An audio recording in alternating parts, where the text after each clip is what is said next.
Hey, what's going on, everybody? Welcome to today's video. So today, what I basically wanted to do was go over some stats, specifically looking at early running back versus the early wide receiver strategy. Because I think lots of people have questions about, maybe what sort of draft strategy to use in this upcoming 2020 fantasy football season. And I think that's sort of a topic that's always fun to sort of look at to see what can make the most sense. And personally, I feel like there's so many different kinds of strategies that work, and I think everyone can be successful, depending on what strategy you use, because there's just like countless ones. There's like zero running back, zero wide receiver. It's like, should you pick a tight end early? Should you wait? There's just so many different ways that you can sort of build up a fantasy team. But today I just sort of want to take a look at sort of the difference between why you might want to go early running back or early wide receiver. And so I have some stats here that sort of give some, some statistic and sort of show maybe the difference between why you should pick running backs early or sort of why you should pick wide receivers early. So hopefully this can sort of benefit you in this upcoming season.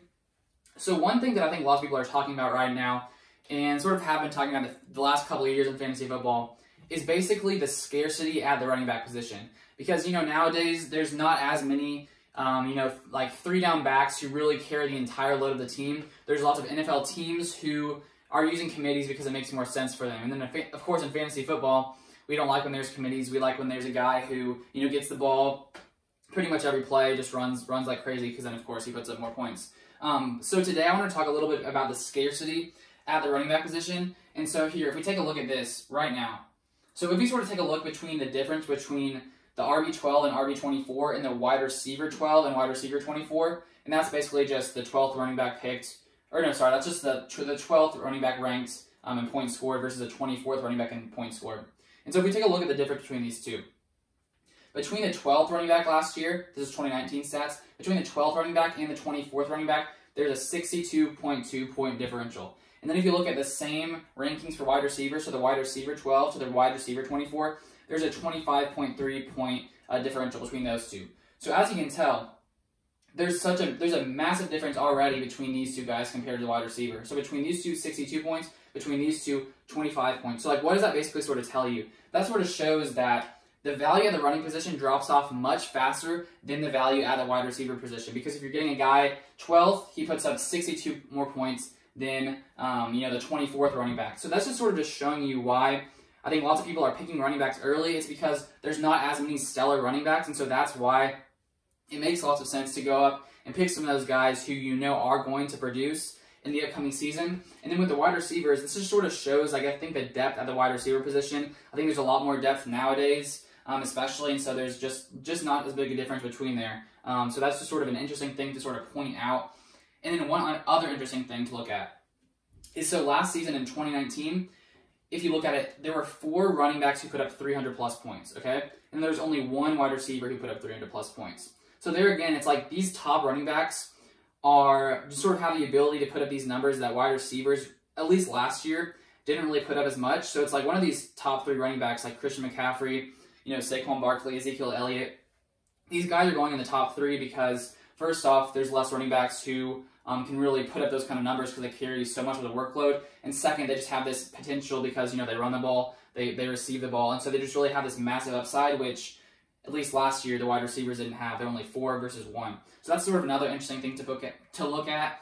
And I think a reason why so many people are scooping up running backs early. And then another interesting thing, sort of looking at the points for the running backs and wide receivers again.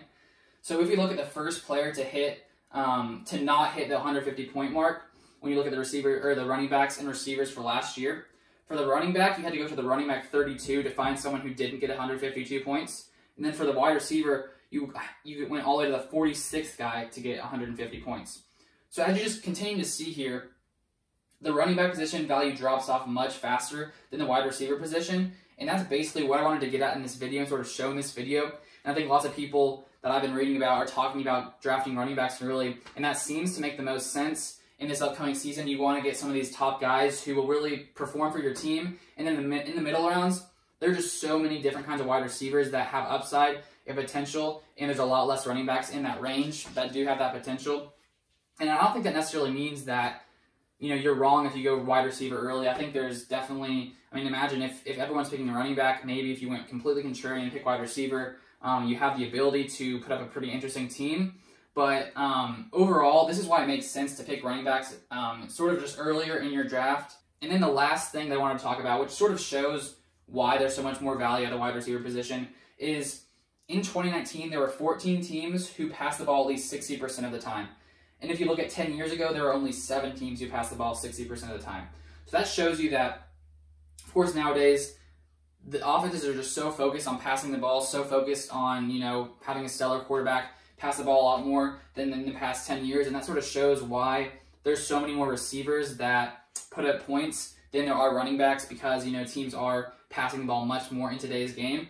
So those are basically the 4 different things I wanted to show you about the difference between running backs and wide receivers statistically last season. So hopefully that can sort of, help you when it comes to deciding your draft strategy for this upcoming season, because I don't think, as I said earlier, I don't think there's one right strategy. I think that everyone has sort of their own way, sort of the own way they like to do things, and I don't have a right way more so than someone else. I just think there are so many different ways to do it. I think there are better ways to draft a team, and there are ways that you probably shouldn't draft a team, but maybe I'll get into more of that in some future videos as well. But basically, that's what I wanted to show in this video. So I hope you guys got some value from this video, and if you did, feel free to subscribe to the channel down below. I put like 5 or 6 videos out every week about fantasy football and the Green Bay Packers. So that's going to be all for this video. I hope you guys enjoyed it. Hope you guys have a great rest of your day, and I'll see you guys on the next video.